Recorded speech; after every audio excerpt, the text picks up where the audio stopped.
So hello students, कैसे हैं आप? आई होप आप बहुत बढ़िया होंगे, स्वस्थ होंगे और मस्त होंगे। मैं भी बहुत बढ़िया हूँ। आप सबका वेलकम है मेरे channel rainbow physics bye Megha पे।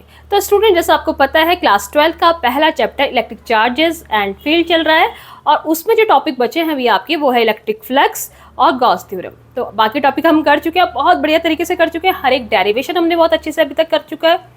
अगर आपको इससे पहले के डेरिवेशन आपको देखने हैं सिलेबस में तो आप मेरी प्लेलिस्ट में जाइए रेनबो फिजिक्स बाय मेघा के, और इसमें क्लास 12 की सेपरेट आपकी प्लेलिस्ट है, उस प्लेलिस्ट को देखिए और सारे डेरिवेशन सीखिए। वैसे तो मैंने स्टूडेंट कुछ जो भी आपके टॉपिक है उन टॉपिक के साथ थोड़े थोड़े आपके न्यूमेरिकल साथ में कराए हुए, लेकिन अब मेरा आगे का प्लान ये है कि जो इलेक्ट्रिक डाइपोल है और उससे और भी जो अदर आपके टॉपिक थे उससे जो रिलेटेड न्यूमेरिकल हैं वो अब मैं जैसे ही ये गॉस थ्योरम खत्म होगा तो एक साथ 2-3 उसकी वीडियोस अलग से आपको प्रोवाइड करूंगी। कुछ न्यूमेरिकल्स की इंपॉर्टेंट एसर्शन रीजन या फिलअप्स की आपको या ऑब्जेक्टिव क्वेश्चन की, इनका एक कंबाइंड आपको कुछ वीडियोस लास्ट में आपको प्रोवाइड करूंगी चैप्टर के लास्ट में। तो स्टूडेंट बने रहिए हमारे साथ। आज का टॉपिक में स्टार्ट करते हैं और आज का टॉपिक है इलेक्ट्रिक फ्लक्स। सो स्टूडेंट, सबसे पहले इलेक्ट्रिक फ्लक्स होता क्या है? देखिए, अगर सपोज हमारे पास कहीं पे इलेक्ट्रिक फील्ड है, यूनिफॉर्म इलेक्ट्रिक फील्ड आपका कहीं पे बना हुआ है, तो मैंने कहा था कि इलेक्ट्रिक फील्ड को डिनोट करने के लिए हमारे पास कोई पैरामीटर नहीं होता, तो हम कुछ इमेजिनरी लाइंस ऐसी ड्रॉ करते हैं जो ये दिखाती हैं कि ये आपकी इलेक्ट्रिक फील्ड लाइंस हैं ये, और ये इलेक्ट्रिक फील्ड है आपका कहाँ तक है ये बताती हैं। तो इलेक्ट्रिक फील्ड लाइंस एक्चुअल में कोई लाइन होती नहीं है, बल्कि इलेक्ट्रिक फील्ड को बताने के लिए एक क्राइटेरिया बताया है कि ये इलेक्ट्रिक फील्ड लाइंस है। तो अब अगर हमारे पास इलेक्ट्रिक फील्ड लाइंस है और इलेक्ट्रिक फील्ड लाइंस पे अगर हमने कोई भी आपका प्लेन सरफेस, कोई भी सरफेस है, इसको आपने पुट कर दिया, जरूरी नहीं है कि रेक्टेंगुलर शेप की हो, किसी शेप की भी एक रेक्टेंगुलर शेप की आपकी सरफेस को हमने ऐसे पुट कर दिया और ये इलेक्ट्रिक फील्ड लाइंस है। एक ही नहीं होंगी, ऐसे बहुत सारी आपकी इलेक्ट्रिक फील्ड लाइंस यहाँ से आपकी क्रॉस हो रही है, अलग अलग जगह से आपकी इलेक्ट्रिक फील्ड लाइंस क्या हो रही होगी, क्रॉस हो रही होगी। तो इस प्लेन से पास होने वाली number of electric field lines कितनी है, ठीक है, क्या उसका जो मेजरमेंट है वो कितनी है, यही क्या है आपका इलेक्ट्रिक फ्लक्स है। तो इलेक्ट्रिक फ्लक्स कुछ नहीं है बल्कि वो क्या है, measurement. It is a measurement of number of electric field lines passing through a area. तो आपको बहुत समझ में आया होगा कि कोई दिक्कत की बात है ही नहीं कि किसी भी सरफेस से पास होने वाली इलेक्ट्रिक फील्ड लाइंस क्या है, वही आपका क्या होता है, इलेक्ट्रिक फ्लक्स। ठीक है, तो इलेक्ट्रिक फ्लक्स क्या है, अगर आपको प्रॉपरली समझना है कि इलेक्ट्रिक फ्लक्स क्या है, तो ये क्या है आपका measurement of electric field lines, electric field lines passing through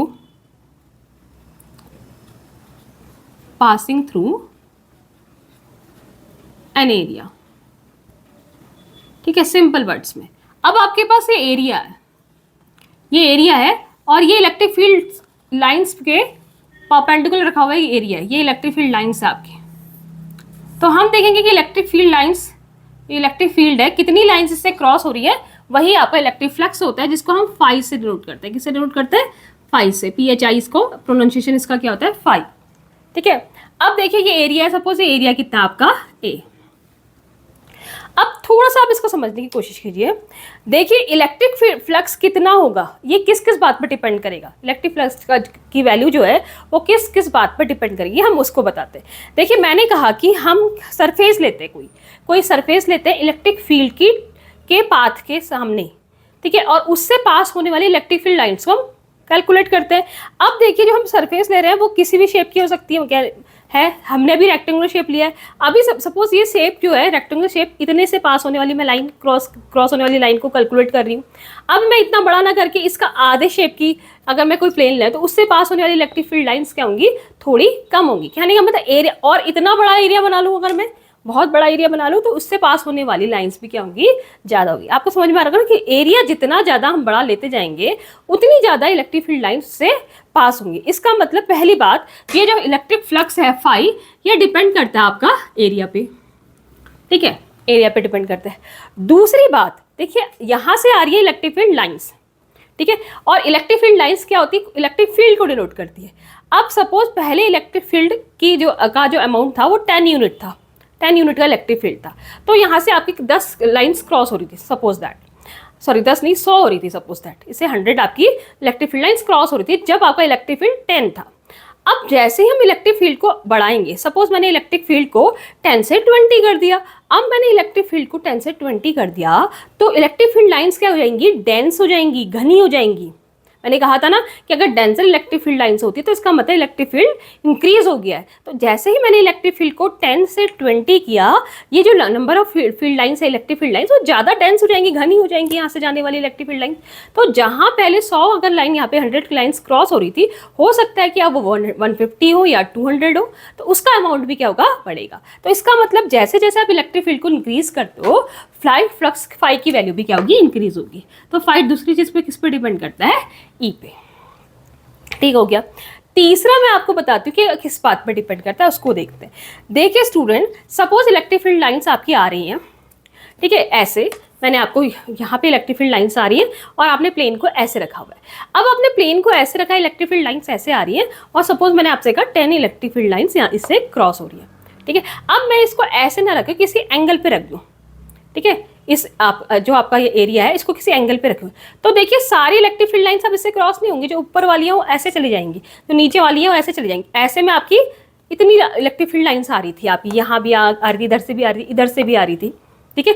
ऐसा करने से क्या होगा, कुछ इलेक्ट्रिक फील्ड लाइंस आपकी ऐसे ही क्रॉस हो जाएगी, प्लेन से क्रॉस नहीं हो जाएगी। मतलब थीटा को आपने चेंज किया तो आपने देखा number of electric field lines फिर से चेंज हुई। इसका मतलब क्या है, इसका मतलब ये है कि इलेक्ट्रिक फ्लक्स एक और बात पर डिपेंड करता है, इनके बीच के एंगल थीटा पे, ए और ई के बीच के एंगल थीटा पे। जब हम इन तीनों चीज़ों को कंबाइन करते हैं तो ये किस पे डिपेंड करता है, ई ए। अब यहाँ पे थीटा कैसे डिपेंड होगा, साइन पे डिपेंड करेगा, कॉस पे डिपेंड करेगा, उसको देखते हैं। सो स्टूडेंट, ये देखने के लिए कि ये किस पे डिपेंड करेगा, थीटा की, साइन कॉस या टेन थीटा किस वैल्यू पे, इसको देखने के लिए थोड़ा सा आप इस चीज़ को समझिए। देखिए ये तो हमने एक पर्टिकुलर प्लेस लिया जिसमें ई ए है और ए इसके जस्ट परपेंडिकुलर रखा हुआ है, जैसे मैंने आपसे ऐसे कहा ये है ई और ये ए रखा हुआ है। लेकिन ज़रूरी थोड़ी ना ऐसा कुछ होगा, हो सकता है ये इलेक्ट्रिक फील्ड हो और आपका प्लेन ऐसे पुट किया, ये जनरल केस हो गया। तो ये केस को हम कंसिडर करते हैं कि जनरल केस में क्या होगा। तो हमने देखा कि यहाँ पर आपकी इलेक्ट्रिक फील्ड लाइन्स हैं और जो आपका प्लेन है इन इलेक्ट्रिक फील्ड लाइन से कुछ एंगल बनाते हुए रखा हुआ है, कुछ एंगल बनाते हुए ये प्लेन रखा हुआ है। अब देखिए प्लेन का मतलब यहाँ पे एरिया से, एरिया वैसे तो स्केलर क्वांटिटी होती है, लेकिन यहाँ अपनी कन्वीनियंस के लिए हम इसको वेक्टर क्वांटिटी कंसीडर करते हैं। और वेक्टर क्वांटिटी कंसीडर करते हैं तो इसका जो डायरेक्शन होती है इस वेक्टर क्वांटिटी की, वो प्लेन के परपेंडिकुलर होती है। ए की डायरेक्शन जो होती है परपेंडिकुलर टू द प्लेन होती है, ठीक है, और वो भी ई की डायरेक्शन में, ई की तरफ की डायरेक्शन में। तो ये ई है, तो ये इसका जो एरिया था ए, जो भी आपका एरिया होगा इसका ए, उसकी जो डायरेक्शन होगी वो ऐसी होगी, ये है ए। और हमें पता है, और ई और ए के बीच का जो एंगल है ये दिख रहा है ना आपको, ये ई है यहाँ पे, ये ई है और ये ए है, ये जो एंगल है ये थीटा गिवन है आपको, ये थीटा गिवन है। तो स्टूडेंट एक चीज़ देखिए कि आपका ये ई की डायरेक्शन है, तो आपको मैक्सिमम जो फ्लक्स का आपको ऑब्टेन होगा जब ए भी इस ए की डायरेक्शन इसी डायरेक्शन में हो। जैसे यहाँ पे ए की डायरेक्शन क्या था, ई की डायरेक्शन में, तो ए का जो ये का इधर को अगर हम कंपोनेंट लें तो उस कंपोनेंट में, हॉरिजेंटल कंपोनेंट की कंडीशन में आपको जो फ्लक्स है वो मैक्सिमम मिलेगा। तो यहाँ पे हम क्या देखेंगे कि हम ए का इस डायरेक्शन में कंपोनेंट लेंगे, तो क्योंकि ए एक वेक्टर है, ये थीटा एंगल है, तो यहाँ का जो कंपोनेंट उसका होगा वो होगा आपका ए कॉस थीटा, ए कॉस थीटा। इसका मतलब फाई किस पर डिपेंड करेगा, कॉस थीटा पे। तो यहाँ पे फाई का जो फाइनल रिजल्ट आ गया, वो फाइनल रिजल्ट क्या आ गया, फाई इक्वल टू होता है आपका ई ए कॉस थीटा। या फिर हम इसको डॉट प्रोडक्ट के टर्म में भी लिख सकते हैं, E vector dot A vector हो गया आपका फाई, क्योंकि डॉट प्रोडक्ट स्केलर प्रोडक्ट होता है, इस वजह से फ्लक्स जो होती है वो कैसी क्वांटिटी है, स्केलर क्वांटिटी है, ठीक है। आपको ये चीज़ अच्छे से समझ में आई होगी। और यूनिट भी आप इसकी निकाल सकते हैं, ए की यूनिट एफ अपॉन क्यू करके क्या होती है आपकी, एफ हो गया न्यूटन बट्टा क्यू हो गया आपका कूलाम अपॉन कूलाम, और ए एरिया तो न्यूटन मीटर स्क्वायर पर कूलाम आपकी फ्लक्स की यूनिट हो गई। और ये स्केलर क्वांटिटी, क्योंकि ई डॉट ए एक स्केलर प्रोडक्ट होता है दो वेक्टर्स का। तो ये है आपका इलेक्ट्रिक फ्लक्स का फॉर्मूला, ठीक है। तो ध्यान देना, इलेक्ट्रिक फ्लक्स के फॉर्मूले में क्या आता है, E A cos of theta, theta angle between E and A होता है। ई डायरेक्शन आपको दिख रही होगी, ए डायरेक्शन निकालने के लिए आप जो भी आपका प्लेन सरफेस लेंगे उसके परपेंडिकुलर की जो डायरेक्शन होगी वो होगी आपकी ए की डायरेक्शन। तो हम ऐसा नहीं है कि हम प्लेन की डायरेक्शन, प्लेन को ई की डायरेक्शन और ई के बीच की डायरेक्शन लेंगे थीटा, नहीं, आपको प्लेन से में एक परपेंडिकुलर ड्रॉ करना पड़ेगा और फिर देखना पड़ेगा कि ई की डायरेक्शन क्या है, उसके बीच का एंगल आपका क्या होगा, थीटा होगा। तो ये कहीं कहीं पे मिसकंसेप्शन रहता है बच्चों को, वो अच्छे से समझ नहीं पाते हैं, वो प्लेन के साथ थीटा एंगल लेने पर लगते हैं, लेकिन आपको प्लेन के साथ नहीं बल्कि एरिया वेक्टर के साथ आपको क्या लेना है, इस थीटा की डायरेक्शन को थीटा लेना है। ठीक है, ये है आपका इलेक्ट्रिक फ्लक्स। ठीक है, अब आगे हम बात करते हैं, इसकी कंडीशन निकालते हैं हम, कुछ इलेक्ट्रिक फ्लक्स की कंडीशन निकालते हैं, अलग अलग कंडीशन में क्या क्या होंगी आपकी। ठीक है, तो आपको इतना पता चल गया कि जो इलेक्ट्रिक फ्लक्स होता है वो ई ए कॉस ऑफ थीटा आता है। अब हम केसेस निकालते हैं कि कब आपका मैक्सिमम फ्लक्स मिलेगा, कब आपको मिनिमम फ्लक्स मिलेगा। तो फ्लक्स जो है उसकी वैल्यू आती है आपकी phi equal to E A cos theta, जहां आपको पता है थीटा जो है वो ए और ई के बीच का एंगल है। अब इसमें हम कुछ केस बनाते हैं अलग अलग कंडीशन के। तो पहला केस बनेगा केस 1 कि जब आपका थीटा 0 है। थीटा 0 होने का मतलब कैसी कंडीशन है, थीटा 0 होने का मतलब अगर ये ई है तो इलेक्ट्रिक फील्ड जो है उसके, सॉरी इलेक्ट्रिक फील्ड की डायरेक्शन ये है, तो एरिया की डायरेक्शन ई के ही परपेंडिकुलर, ई के ही अलाउंग होगी। तो ये कब होगा, जब प्लेन आपका ऐसे इसके परपेंडिकुलर रखा होगा। जब प्लेन आपका ऐसे परपेंडिकुलर रखा होगा तो उस पर अगर हम एरिया वेक्टर ड्रॉ करेंगे तो वो ई की ही डायरेक्शन में आपको मिलेगा। इसका मतलब ई और ई के बीच का एंगल इस टाइम थीटा की वैल्यू कितनी है, 0 है। तो हम फाई निकालने लगे हैं, तो फाई कितना हो जाएगा आपका ई ए कॉस ऑफ 0, और कॉस 0 आपका होता है, कॉस 0 आपका 1 होता है, तो ये आएगा ई ए, मतलब ये आपका आ गया मैक्सिमम फ्लक्स। इसका मतलब जब आप सरफेस को इलेक्ट्रिक फील्ड की डायरेक्शन के जस्ट परपेंडिकुलर रखते हो, जैसे हम अभी तक करते आए हैं, तो आपको मैक्सिमम फ्लक्स मिलेगा। इसका मतलब maximum number of electric field line इससे क्रॉस होंगी। लेकिन अगर इसके अलावा कोई दूसरा एंगल पे हमसे रखते जाएंगे तो जो है फ्लक्स की वैल्यू धीरे धीरे कम होती जाएगी। और जब ऐसे रख देंगे, तो अभी आप देखेंगे केस में, जब हम ऐसे रख देंगे, खुद ही सोचिए यहाँ से बहुत सारे एरोज आ रहे हैं, बहुत सारे एरो आ रहे हैं यहाँ से, जब हमने ऐसे रखा तो ये एरोज होंगे, मैक्सिमम एरोज इससे पास हो जाएंगे। जब मैं धीरे धीरे ऐसे कर रही हूँ तो कुछ एरोज होंगे ऊपर नीचे से निकल जाएंगे, तो नंबर्स ऑफ एरोज आपके कम हो जाएंगे। और ऐसा करते करते जब मैंने ये वाली कंडीशन ले ली, तब एक भी एरो इससे क्रॉस नहीं हो पाएगा। इसका मतलब फ्लक्स कितना हो जाएगा, मिनिमम या 0। तो ये थी दूसरी कंडीशन जो हम बताते हैं, केस 2 जो हम बता रहे हैं, जो मैंने आपको अभी समझा भी दिया प्रैक्टिकली कि क्या है। केस 2 में हमने क्या लिया, जब थीटा की वैल्यू क्या है 90, थीटा की वैल्यू 90 समझते हैं ना, ई आपका ये है, ई तो वही रहेगा, थीटा की वैल्यू 90 मतलब अब प्लेन आपका ऐसे रखा हुआ है।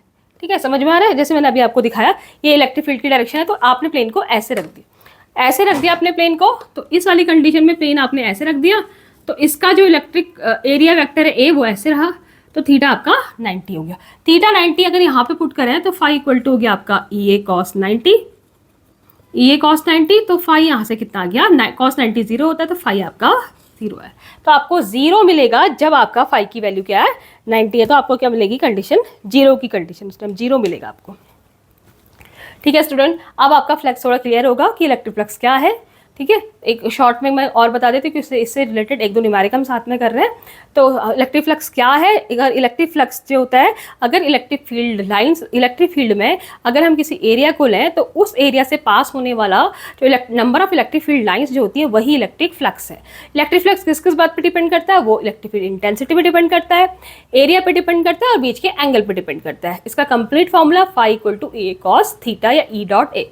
फ्लक्स एक स्केलर क्वांटिटी है, क्यों, क्योंकि ई और ए का यहाँ पे डॉट प्रोडक्ट होता है जो कि ऑलरेडी स्केलर क्वांटिटी होती है। नेक्स्ट अगर हमने बात करी, हमने कहा फ्लक्स मैक्सिमम कब मिलता है, जब परपेंडिकुलर रखा रहता है प्लेन, तो मैक्सिमम फ्लक्स आपको मिलेगा। फ्लक्स आपको मिनिमम में 0 कब मिलेगा, जब आप प्लेन जो होगा आपका इलेक्ट्रिक फील्ड लाइंस के पैरेलल रखा होगा। ठीक है, तो अब हम इस पे इसके कुछ न्यूमेरिकल्स में आते हैं। सो स्टूडेंट, इलेक्ट्रिक फ्लक्स से रिलेटेड 2 न्यूमेरिकल मैंने यहाँ पे लिख दिए हैं। तो पहला न्यूमेरिकल है, थोड़ा सा इसको समझने की कोशिश कीजिएगा। आपको क्या दिया हुआ है, आपको एक एरिया दिया हुआ है और उस पर इलेक्ट्रिक फील्ड दिया हुआ है, आपको इसके थ्रू इलेक्ट्रिक फ्लक्स निकालना है। आपको पता है इलेक्ट्रिक फ्लक्स का फॉर्मूला क्या होता है, इलेक्ट्रिक फ्लक्स का फॉर्मूला आपका होता है phi equal to E A cos theta. अब आपको ये मालूम होना चाहिए इसमें थीटा क्या होता है। थीटा होता है एंगल बिटवीन ई एंड ए। ठीक है, थीटा होता है angle between vector E and vector A और वेक्टर ए के बीच में, और ए अगर हम ए की बात करें, ए की जो डायरेक्शन होती है एरिया वेक्टर की डायरेक्शन, जो भी आप प्लेन सरफेस लेते हैं उसके परपेंडिकुलर होती है, मतलब एरिया वेक्टर की डायरेक्शन ऐसी रहेगी यहाँ पे ये। तो आप देखो ई और ए के बीच में जो एंगल बन रहा है ये थीटा है, तो ये वाला एंगल जो बन रहा है वो है 90 माइनस थीटा, न कि थीटा। सीधे क्वेश्चन देके इसे थीटा मत कर देना।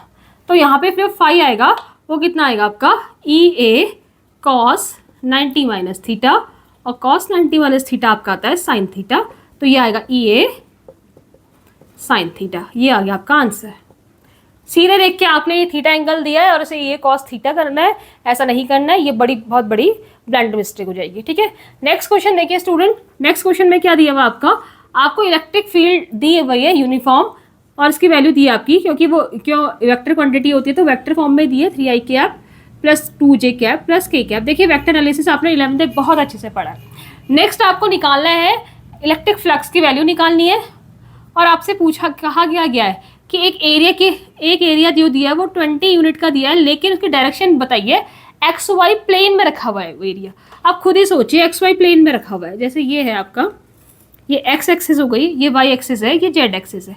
एक्स एक्सिस के अलॉन्ग जो यूनिट वेक्टर होता है वो आई कैप होता है, वाई एक्सिस के अलॉन्ग जो यूनिट वेक्टर है वो जे कैप है, जेड एक्सिस के अलॉन्ग जो यूनिट वेक्टर है वो के कैप है। अब आपका प्लेन एक्स वाई प्लेन में रखा हुआ है, कह रहे हैं जो भी आपकी एरिया है वो एक्स वाई प्लेन में रखा है, मतलब इस प्लेन में आपका पुट किया है, यहाँ पे इस प्लेन में रखा हुआ है आपका, इस प्लेन में आपका एरिया को रखा हुआ है। ठीक है, आप खुद ही सोचिए, जब एक्स वाई प्लेन में आपने इसको रखा हुआ है, प्लेन को, एरिया को रखा हुआ है, तो इसका जो एरिया वेक्टर होगा वो कहाँ को होगा, इसके परपेंडिकुलर, मतलब कौन सी डायरेक्शन में, के कैप डायरेक्शन में। तो अगर मैं ए वेक्टर बात करूँ कि ए वेक्टर क्या होगा, तो वो होगा 20 के कैप। एक्स वाई डायरेक्शन में रखा है तो के कैप, अगर वाई जेड प्लेन में रखा होता तो आई कैप आता उसमें। ठीक हो गया।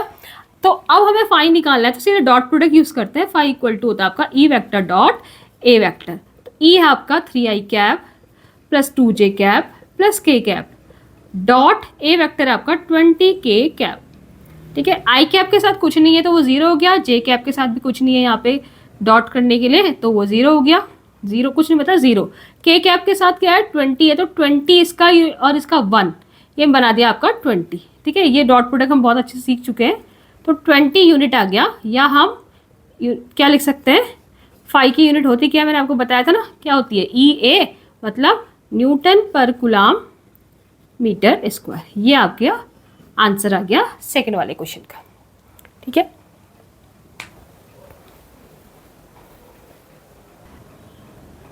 सो स्टूडेंट एक बहुत अच्छा कंसेप्ट पढ़ते हैं इलेक्ट्रिक फ्लक्स का। देखिए, जो मैंने कहा कि इलेक्ट्रिक फ्लक्स का formula E phi equal to E dot A है, वो जनरली किस पे अप्लाई होता है, जब आपकी सरफेस यूनिफॉर्म या फ्लैट होती है।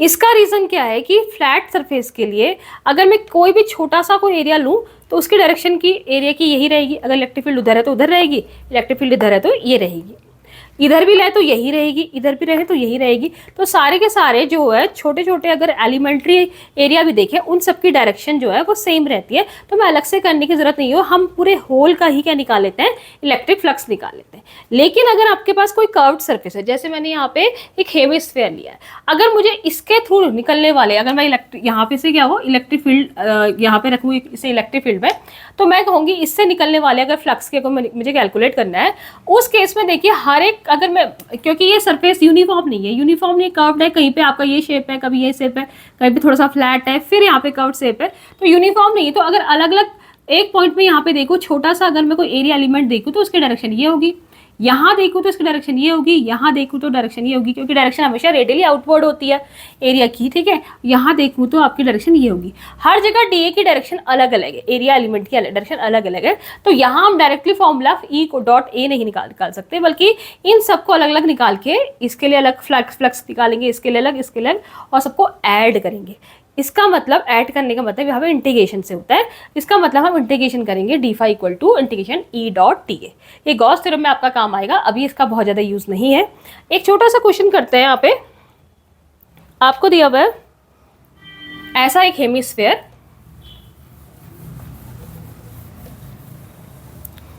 क्वेश्चन में आपको एक हेमिस्फीयर दिया हुआ है, इस तरह से एक हेमिस्फीयर दिया हुआ है, और आपको क्या गिवन है, यहाँ पे आपको फ्लक्स निकालना है इस हेमिस्फीयर से टोटल फ्लक्स निकालना है और इसके रेडियस दी हुई है आपको r, इस हेमिस्फीयर की रेडियस दी है r, ठीक है।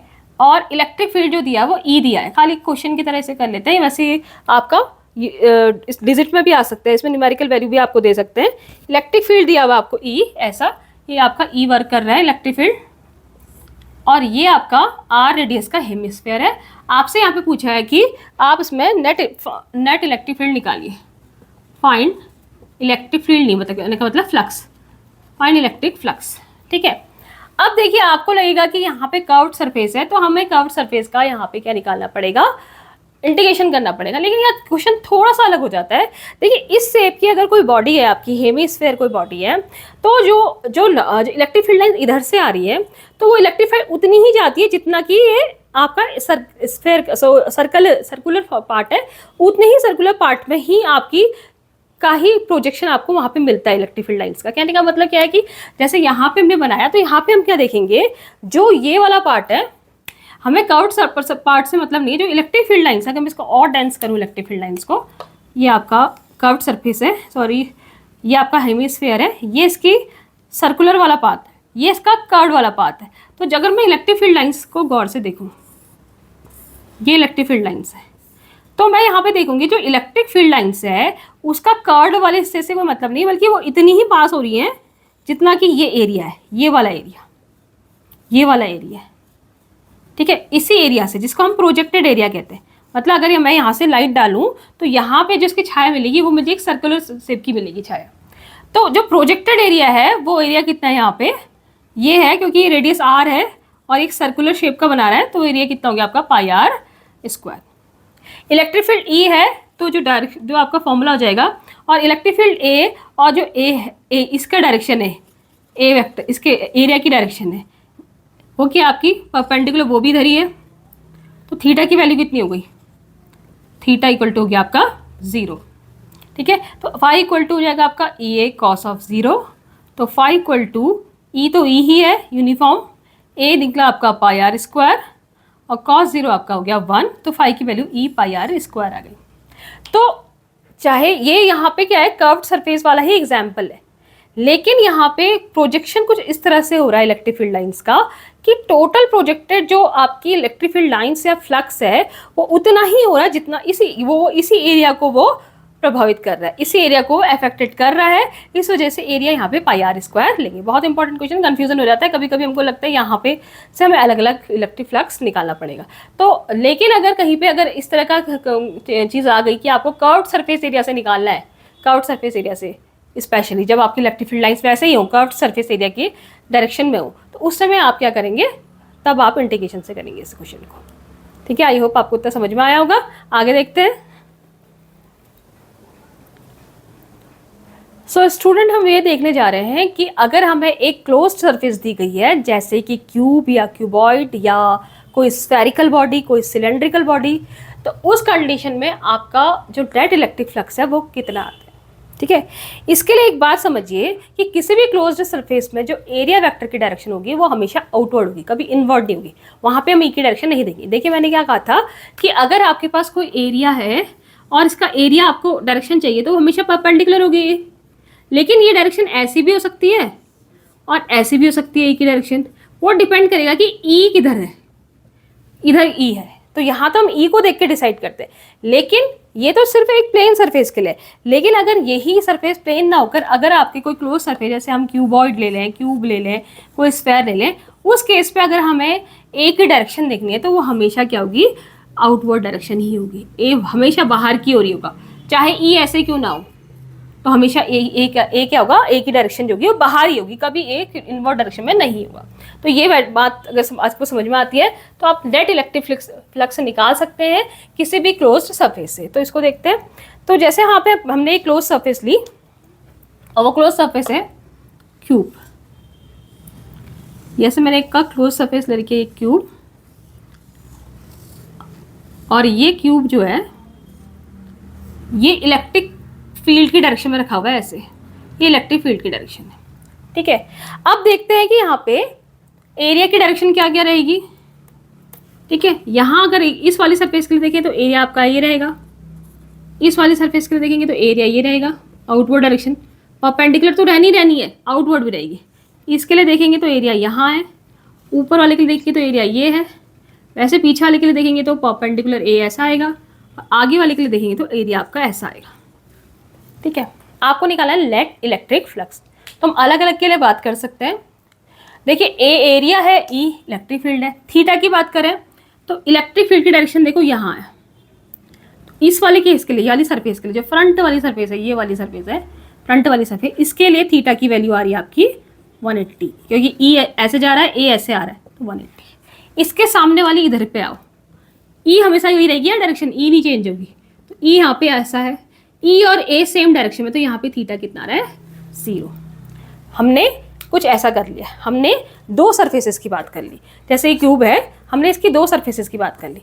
देखिए ई तो हमेशा ऐसे जाएगा, ई हमेशा ऐसे जाएगा, यहाँ पे ए आपका ऐसे आया, यहाँ ए ऐसे आया, ई को समझ लो, ई हमेशा ऐसे जा रहा है आपका, ये जो लाइन है ब्लू कलर की आपका मार्कर है, इसी डायरेक्शन में आपका ई की डायरेक्शन है।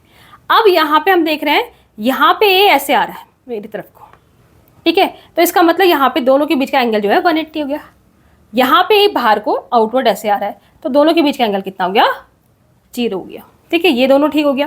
अब अगर आप यहाँ पे क्या देखते हो, ऊपर और नीचे वाला, ये वाला डायरेक्शन देखो, ए जाएगा आउटवर्ड ऊपर को, लेकिन ये ऐसे जा रहा है, तो थीटा कितना गया 90। नीचे देखो तो ये आउटवर्ड ऐसे जा रहा है, लेकिन ये तो हमेशा ऐसे ही है, तो अगेन क्या है 90, मतलब ऊपर और नीचे के लिए थीटा की वैल्यू कितनी हो गई 90। आगे पीछे के लिए देख लेते हैं। आगे वाले के लिए, फ्रंट वाले के लिए ए जो है वो आपका ऐसे आ रहा है आउटवर्ड, और ये आपका ई है, तो अगेन 90 का एंगल बनाएगा ये, और पीछे वाला भी क्या बनाएगा, अगेन 90 डिग्री का एंगल बनाएगा। तो इन चार सरफेसेस के लिए थीटा की वैल्यू 90 होगी। आगे वाले के लिए भी थीटा इक्वल टू 90, और ये पीछे वाले के लिए भी थीटा इक्वल टू 90। अब देखिए cos 0 आपको पता होना चाहिए, cos 0 कितना होता है 1, cos 90 कितना होता है 0, और cos 180 आपका होता है -1। ये तीनों चीज़ें पता होनी चाहिए आपकी। तो जो cos 90 वाला है वो 0 है, तो इसका मतलब इस वाली सरफेस के लिए ई ए cos थीटा जब करेंगे तो ये वाली सरफेस के लिए जो फाई है वो कितना आ जाएगा 0। ठीक है, इसके जस्ट ऊपर वाली के लिए भी करेंगे, थीटा 90 है, तो यहाँ भी फाई कितना आ जाएगा 0। पीछे वाली के लिए करेंगे तो यहाँ भी फाई की वैल्यू आ जाएगी 0, और फ्रंट वाले के लिए, इसके साथ जस्ट फ्रंट वाले के लिए आगे करेंगे, यहाँ भी फाई की वैल्यू कितनी आ गई 0। बचा क्या, सिर्फ ये और ये। समझ में आ रहा है कौन कौन से बचे हैं आपके पास, सिर्फ ये और ये, बाकी के लिए फाई की वैल्यू क्या है 0 है। तो टोटल फ्लक्स में हमने सबको ऐड किया, लेकिन सारे 0 हो गए। टोटल फ्लक्स में हमने फाई किया, तो मैंने phi 1 plus phi 2 plus phi 3 सारी जो 6 की 6 सर्फेसेस थी उनको काउंट किया था 5। तो इसमें से जो 4 सर्फेसेस थी उनका क्या आ गया 0। अब टोटल फ्लक्स जो नेट फ्लक्स है वो किस किस के बराबर होगा, सपोज इसको मैं फाई 1 कहती हूँ, तो फाई 1 कितना आपका ई A cos 180, E A cos 180, और कॉस 180 कितना होता है -1, तो माइनस ई ए आ गया। Phi 2 E A cos 0, cos 0 होता है आपका 1, तो ये आ गया प्लस ई ए आ गया।